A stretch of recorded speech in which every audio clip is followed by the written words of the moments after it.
Look how clear this water is. We are in, probably because we're in the middle of the Pacific Ocean. Oh, look at this.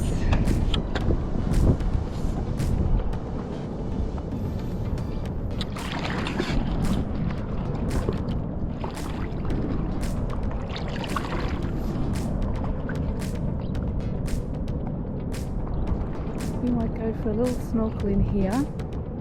It's pretty sweet. And then head out through that passage, around and into those holes. Yeah. Let's go check it out.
Wow, what an amazing place. We're in South Minerva Reef and we're just going to head into this little lagoon and do some spearfishing. Oh, wow. Oh, the turtle. Wow. Look. Oh, my The turtle God. looks there. He's just over here.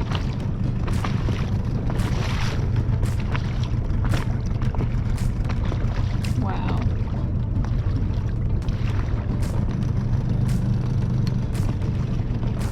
Right, so we've made it into the second lagoon. That was a beautiful entrance. Western The Westerly Lagoon. Western Lagoon. That's its official name. Beautiful big coral drop off. I'll just pop you in the water so you can have a look.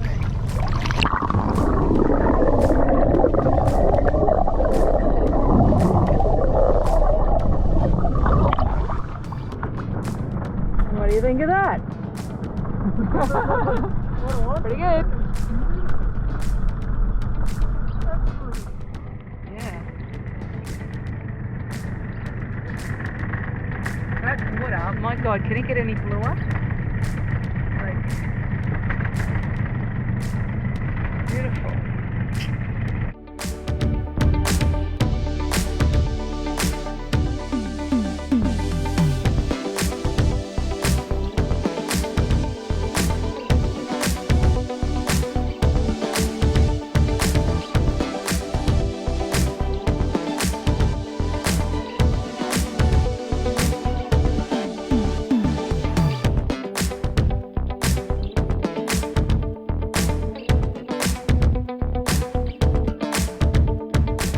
That's a perfect shot. Thank you. Well done. Thanks. You want to pull the spear out? Sure. Nice coral trout.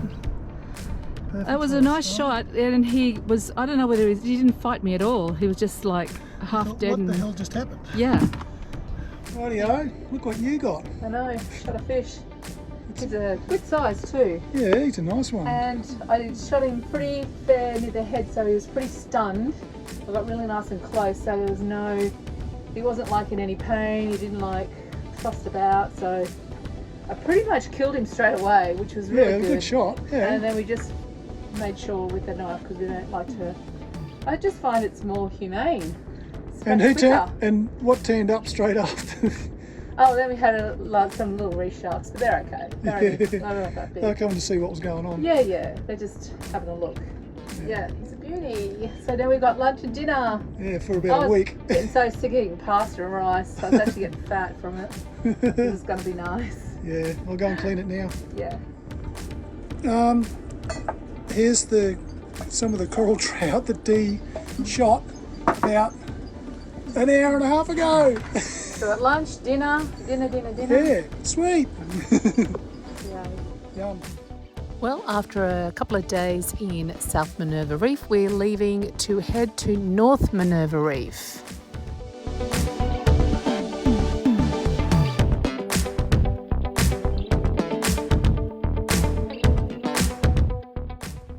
Just arrived at North Minerva Reef and we were quick to take a dive into this beautiful blue water. Taking a quick dinghy ride over to the lagoon shelf. This is what surrounds the lagoon and gives us that really nice high protection from the waves to stop the boat from rolling. It's a nice thing about North Minerva Reef. So you can see the reef is much higher here. We actually had to step up onto it. There's a little gully going through there. We're going to have a dive around here tomorrow. If there's any fish. You can walk along this reef because it's not coral, it's just rock. And we can walk to the surf side.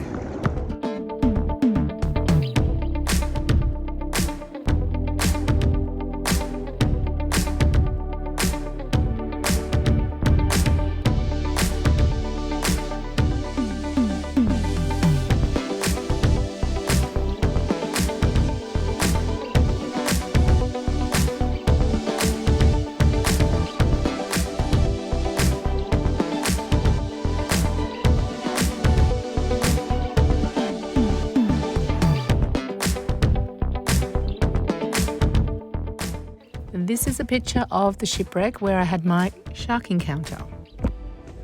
So it's a bit of a crappy day today. We're in Fiji and we've been here for 3 weeks and it's the first rainy day we've had. So I'm going to share with you my shark encounter that I had in North Minerva Reef.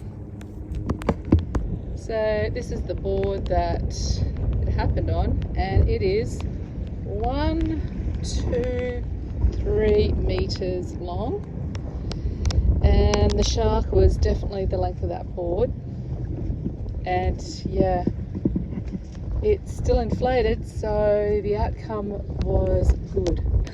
Okay, so I'm going to share with you the story. Obviously I didn't get it on video, I didn't take my GoPro, it was just an ordinary day. It was a bit of a boring day actually, but prior to that, the day before, we were going for a snorkel, and it's the shipwreck at North Minerva Reef that it happened at, and it's a bit of an anchorage. Lots of people snorkel all around it. It's quite shallow. It's probably only like 4 meters deep, and there was a catamaran there on the day, and everyone, all the yachties always say hello to each other, so we called by and said hello, and he had just been for a snorkel with his kids, and we noticed that he was chumming the water with like blood and fish guts and stuff like that that he'd caught. And we both said, "Oh, you chumming the water?" And he said, "Yeah, just trying to see what's around.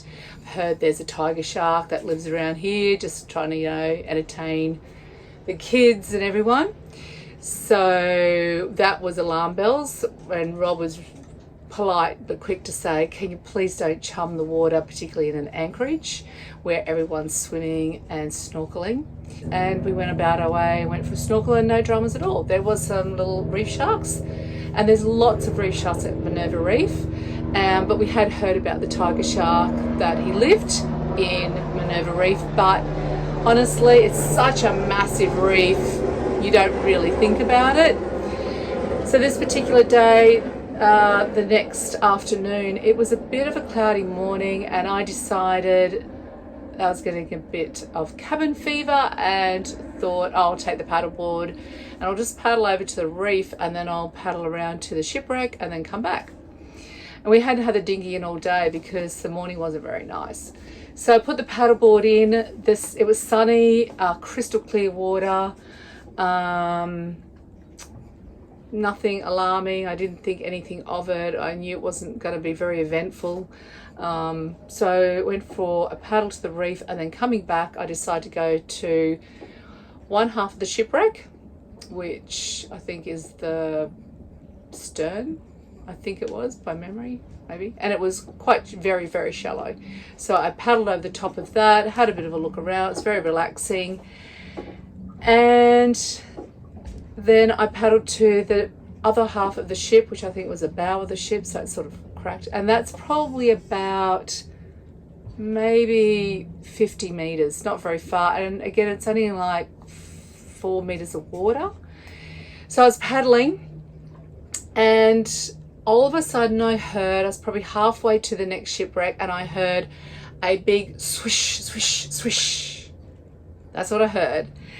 And I turned around and I saw a massive shark. He was sort of up out of the water, so his fin was up, his tail was up as well. It was making these big S bends. Mouth was closed, so I didn't really know what his intentions were.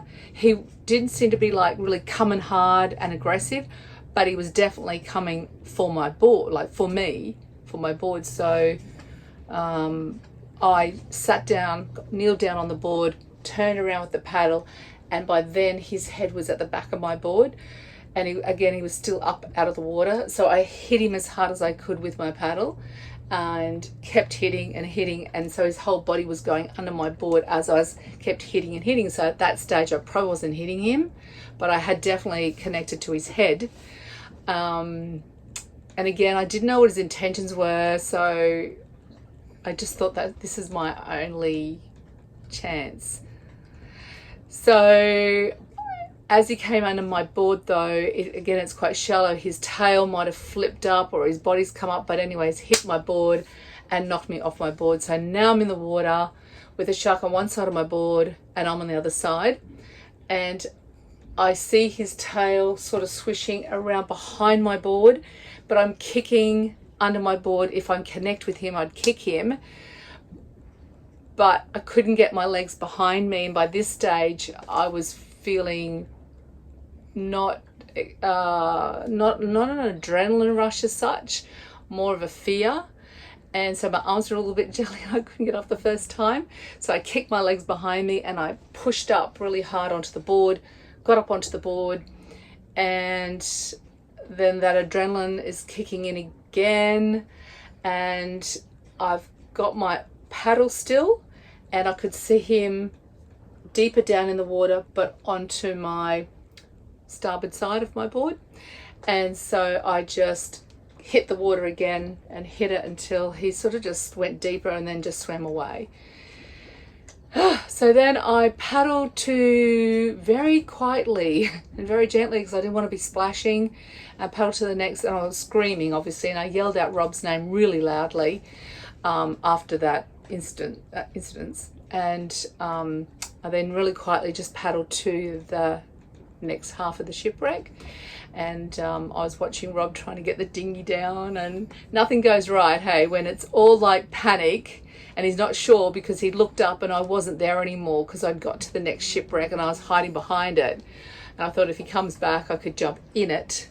That was a risk because you could cut yourself on the oysters and stuff, so then there's blood in the water. So that was not a great plan, but it was a plan because my board's inflatable. So anyway, Rob was thinking, he said he was thinking all these things like, oh my God, you know, I haven't got anything with me, what I'm going to do, she's been bitten or whatever. So, you know, a dinghy never goes down quickly when you're panicking. So he got the dinghy down and he got to me, and I was hanging onto the shipwreck, and I've never jumped in a dinghy so quickly. So it was a bit scary, and please do not burley the water with fish guts, and you know, where people are swimming and snorkeling, and it's just crazy.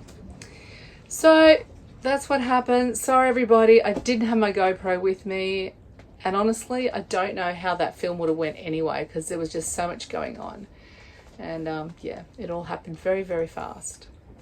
Okay, so what do we rate North versus South Minerva? Well, South Minerva Reef was very beautiful, very clear water, very interesting, beautiful coral life, fish life, but a little bit rolly because the reef around the lagoon sits a little bit lower.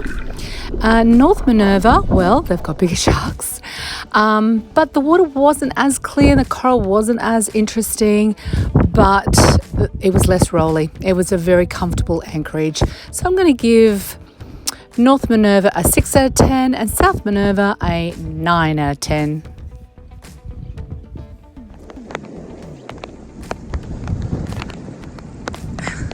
There's our doorway to Fiji, straight through that rainbow arch. Next episode, we leave North Minerva Reef and sail to Fiji. We check into customs and we reprovision in Nandi and meet some of the locals.